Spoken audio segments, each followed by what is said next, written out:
Hello, my name is Bill Haley, and this is for Haley 2024, The Movements, Government Reform Ideas. Now, this video is going to be on the political plan to enact this proposed constitutional amendment. Now, I am proposing a constitutional amendment to completely change the current Constitution. I want more liberty, more free enterprise. I want competitive governance. People who want more socialism can go into a competitive governance that gives them more socialism. People who want more free enterprise can go into competitive governance that allows them to have more free enterprise. It allows competitive governance. If you want to go look at an overview of the full Constitution I'm proposing, plenty of videos, whether you're looking on Facebook or on YouTube or on my website, haley2024.org. So let's go through just a political plan. So, Article 5 of the U.S. Constitution has certain clauses that we need to meet. We'll go over that within this video.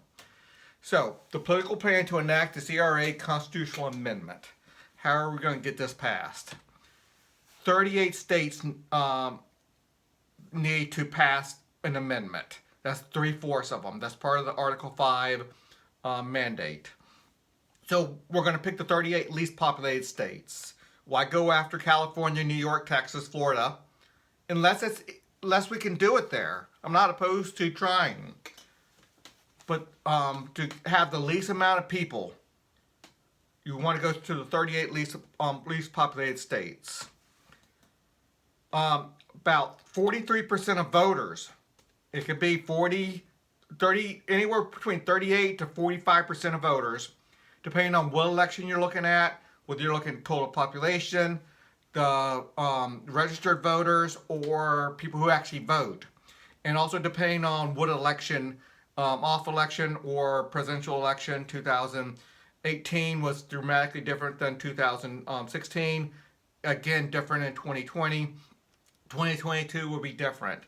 So roughly 38 to 45. I think it's roughly 40% of the population of America live in the 38 least populated states. So again, we're not going after the big states, California, Texas, Florida, and the like. Let's not worry about them. Let's go after the North Dakotas, the Alaskas, New Hampshires, and the like. Because there's less people to deal with. A simple majority of the state legislatures.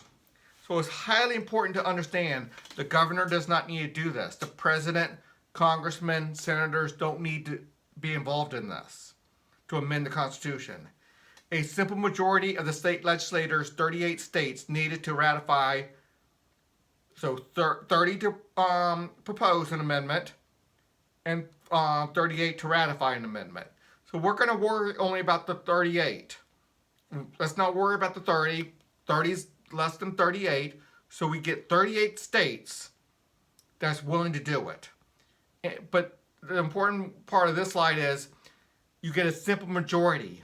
51% of the legislative branch is needed to pass the amendment or pass their state's portion of making a U.S. constitutional amendment or making their state flip from no to yes. Okay, in 2016 presidential election, the 12 most populated states had 79 million voters. 38 least populated states had 57 million. So why go after the 12 most populated states? So my political plan is not to go after the big ones. 2018 midterm, 52 million in the most populated states. 38 states had 40 million. So my big thing here is 40 million. 40 million people voted in 2018, and they will again in 2022 and probably in 2026. So let's look for 2022. Let's look, and since that's probably going to be too quick for this political plan, let's really look for 2026. So 92 million people, 92 million voters in 2018, 40 million in the states needed. 20 million people, 20 million voters voted in the 2018 in the 51% of the districts of the 38 least populated states. So try to understand 20 million people, voters, voted in the 2018 in enough seats to pass a constitutional amendment. State legislative seats. Simple majority of legislative seats in 38 states ratifies an amendment. That's 20 million people. 20 million people voted there. 51% of voters win an election. So the state legislative elections, whether it's House of Delegates or whatever you want to call it in your state, your state senator, your state legislative lower house or upper house, you only have to target 51% of the districts, then you only need to win with the 51% of the vote. The 49 lose. The elected winner has 100% of the power for their district. They don't get 100% of the vote. They get 100% of the power, though, if they win the election. 10 million voters are needed. 10 million voters are needed. That's 3% of the population of the United States to create an amendment. Whatever amendment you want to the U.S. Constitution. A simple majority of voters win state legislative seats, 10 million. That's to win the elections. Let's keep on going. So let's go back over it real quick, all the numbers. 92 million voters in 2018, 40 million voters in the 38 least populated states, 20 million voters in half the districts, and 10 million on average to achieve the majority per election. Now that barely gets you over the top. You'll need a little bit of margin of error, but you see the numbers right there. 10 million voters can win enough elections to amend the Constitution. But can we go lower? But let's keep on going. 2,704 state legislative districts. 1,969 in the lower house, 735 in the state senate. And those overlap. We're not going to go state senates in a different area, geographic area. These are going to overlap. So let's go with a little bit of margin of error, and let's say 2,000 for the lower house. Let's go after that many seats in the lower house. You have a little bit of margin of error. Maybe a tad bit more than that. 3% of Americans is enough. So if we move voters, we move them. They get housing. There's a lot of ways to move voters. Ask them to live in that House legislative district. And they're all over the place. So you scatter them around the state so it's easy for anybody to move without moving away from their family. Because they only have to move but so far. We're going to create a system where we're going to pick the legislative districts that almost anybody can move within probably 10-15 miles and be in another legislative district. That's it. So when you move 10 million people, that's an average of 5,000 per district. 2,000 districts now. Well, let's just talk about lower house. The upper house, they're going to overlap. So every upper house is roughly 2 to 2.5 times as big as the lower house. This is the way it works. Every state's a little bit different, but we're going to overlap them. So you're going to have 5,000 per district. And that's a lot of voters for a state legislative district. We'll look at that. In 2016, 7,500 votes to win. That's presidential level. These are the state legislative districts. Those are on average. 2018, 5,000 votes to win. That is on average. That's on average. That's average. There's a huge difference. New Hampshire has a lot of legislative seats and very low population in each legislative district. Other states, once you get up to the 37th largest state, and their districts might be pretty much bigger. So we're really talking average. Competitive primaries have about 1,500 people. if we get 10 million people 10 million people across the country, 3% of the population to move, that's 5,000 per district. But what if we only got 1,500 people? We got 1/3. 1% of the American people. 3 million people or so. Puts 1,500 people per district. Average again. I'm not going to explain why average is important again. I'll do it one more time. There's some will get 500 people because it's a very small district. Some will get bigger districts.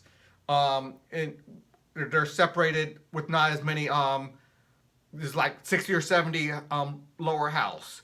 Other ones have like 200 lower house. Some have high populations. Some have low populations. Anyway, that's why we do average. So 1% of American people can put 1,500 people in the legislative districts needed. And competitive primaries had on average roughly 1,500 people to win the primary. That's what won the primary. So let's go over the numbers again. 1% of Americans, 3.3 million roughly, or about 1,650 people times the 2,000 districts. This can win primaries. So I want to move people. Once they hear this idea about the constitutional amendment, competitive governing, would 1% of the people want to save America from massive monopolized control? Get the conservatives, get the libertarians to really push this, move into the districts, pick a leader, make them win primaries, and you can literally do this. Now, you can utilize a lot of people who already live in this district. So when I say move 1,650 people, that's enough just to move in there and win the primaries. What about utilizing people who already live in those districts? You don't have to move them. So you're not moving 1,600 people. You only need to move enough to get the people who, and utilize the people who are already within the district to put that one leader, one House of Delegate, state Senate candidate over the top. Influencing primaries could take much less people. I say 500 people, especially if they're activists, going out there and campaigning. Per district, moving across district lines. Now, you have to do everything legally. I'm not asking anybody to do anything illegally. You actually have to do what's required to vote in that other district, which means you have to move, get an apartment, buy your next house within that district. There's a lot of things, maybe student voting or whatever the case may be. There's a lot of legitimate ways to vote in a different district. You have to move there. Okay. So, but if you have 500 activists, you only need 1,500 people to win. That's a lot. And boy, would any political campaign love to have that type of activism. So that's extremely powerful. I mean, if 500 people, I think I got my numbers wrong. 500 people is not even a million people. That's, that is a million people. 1 million people. 1/3 of 1% of the United States of America.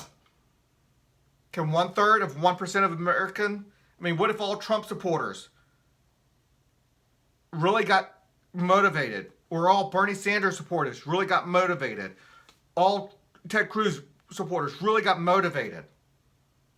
1/3 of 1% willing to move within the next 5 years, so in 2026 they can be in the right congressional or house, state house legislative district to put the person in power they want to empower to change the Constitution in a highly significant way.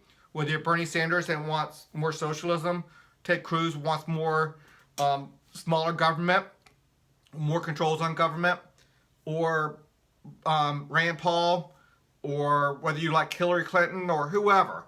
This video is not about particular politicians. What I'm trying to get at is there's a lot of support, well more than 1 or 2, even 3% of the American people that support some of these major political figures.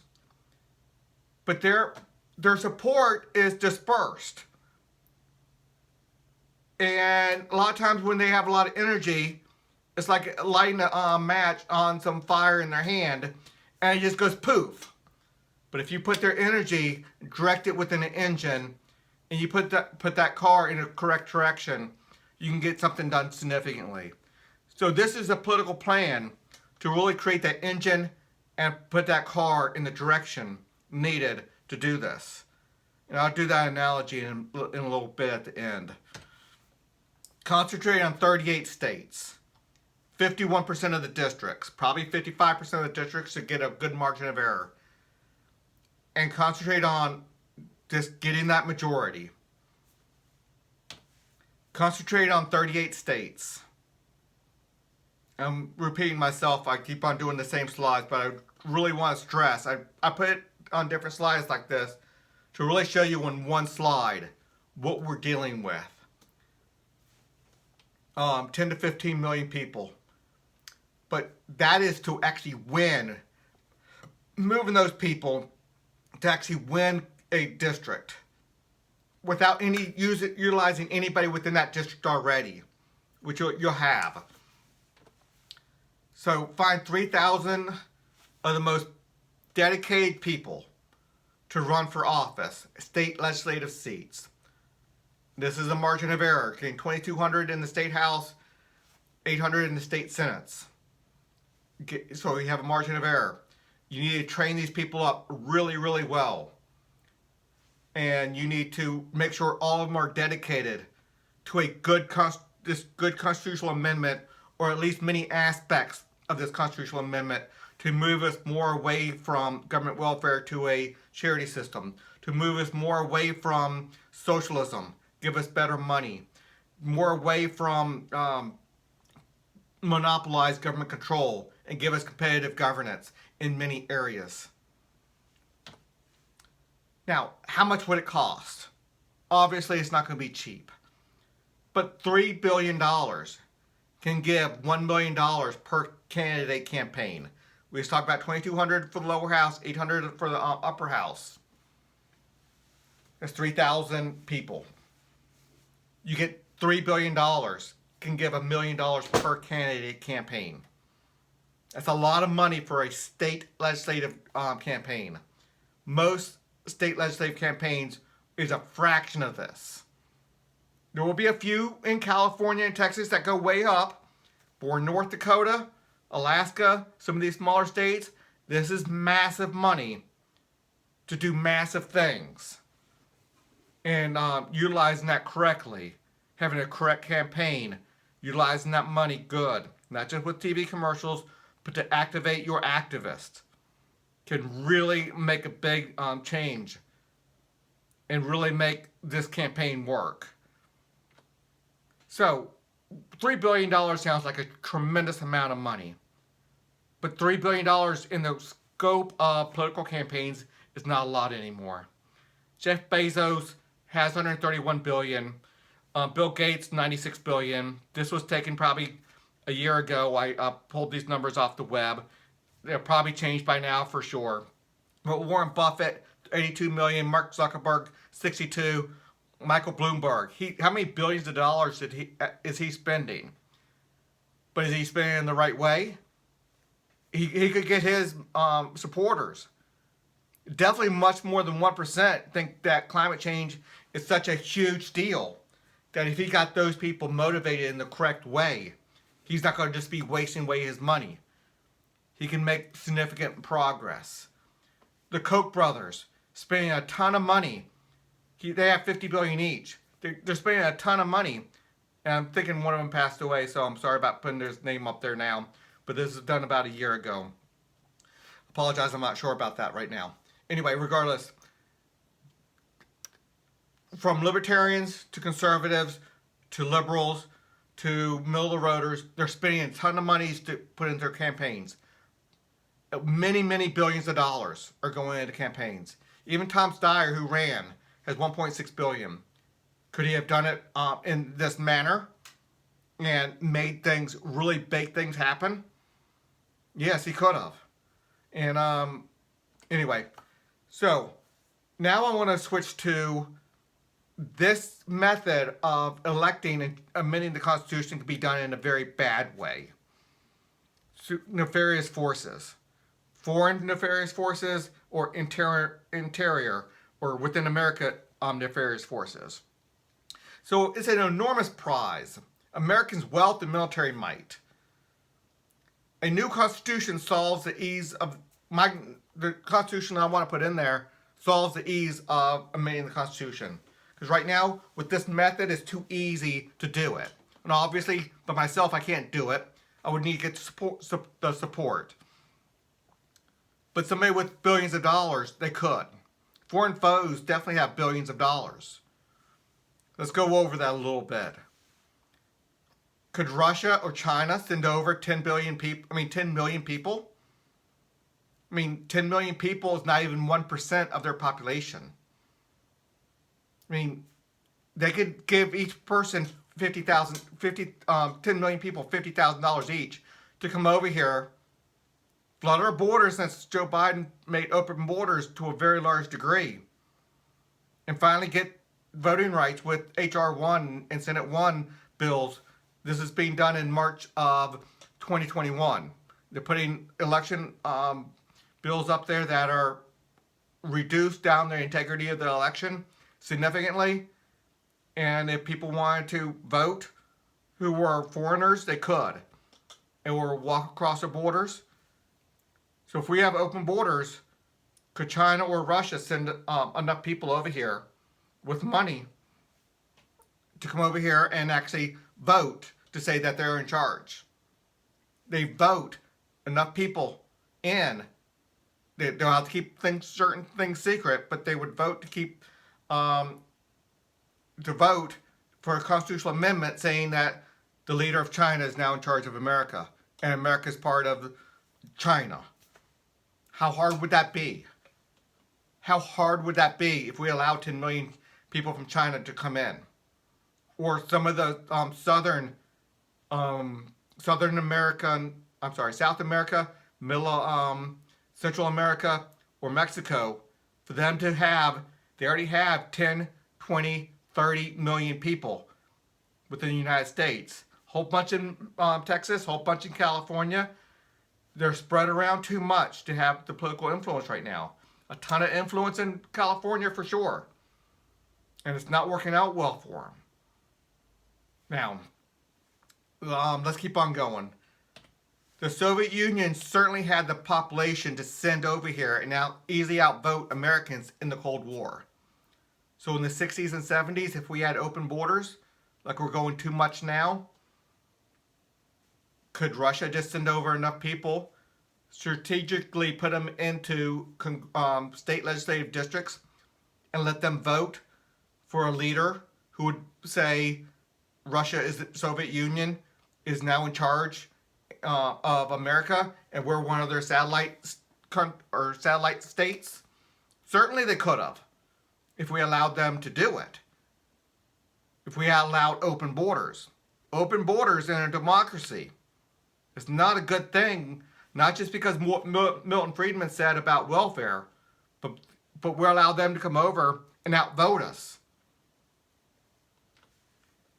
There are 7,384 state representative districts in America.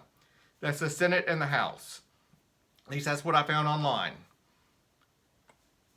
Thus, there are about 5,538 state representatives in the 38 least populated states. I think I got all those numbers right. If not, it's close to that.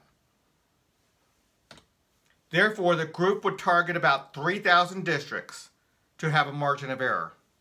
I went over that before. Let's go over the numbers real quick. California, Texas, Florida, New York, Illinois, Pennsylvania, Ohio, Georgia, North Carolina, Michigan, New Jersey, Virginia. Those are the 12 largest populated states. Why go after them? it'll take a lot more people per state legislative district to flip those votes. Now, we might be able to do it using this strategy. However, let's concentrate on the 38 least populated states. And this one right here so it shows 40% are in the 38 states. Close to 60% are in the 12 largest populated states. 2016 votes. It just shows you if you want to look at that. Everything's on my website. Anyway, so that's a political plan to pass this, but also to guard against nefarious forces coming in from outside to do it, or nefarious forces inside. I wouldn't want a climate crisis candidates all to come in there and say global warming is so severe that we need to shut down all oil and gas and coal production, and shut down all electricity and all cars and take everything off the road. But without a doubt, you have 1, 2, or 3% of the population of the United States that think it's that severe that we need to do that. And if they go to the move to the different districts, they could overwhelm the primaries, get their people elected into these places, especially if they're not talking all crazy. If they keep their stuff secret, and they just say, we're worried about climate change, but we want to do something about it, people will vote for that. We want to get rid of all cars and all electricity in houses and businesses, and stop all road constructions and everything else. They're not going to get their votes, but they don't have to say that. They can vote for that in a constitutional amendment. Simple constitutional amendment saying all electrical power other than wind and solar are gone. They can do that. And there's nothing people could do about it at that point, except for trying to change the amendment back. Change the Constitution with a new amendment. Anyway, please consider a donation to this campaign. I'm trying to do this on my own for right now. And at March 2021, we need to really build up this movement to try to get this competitive governing going. So, until the next video.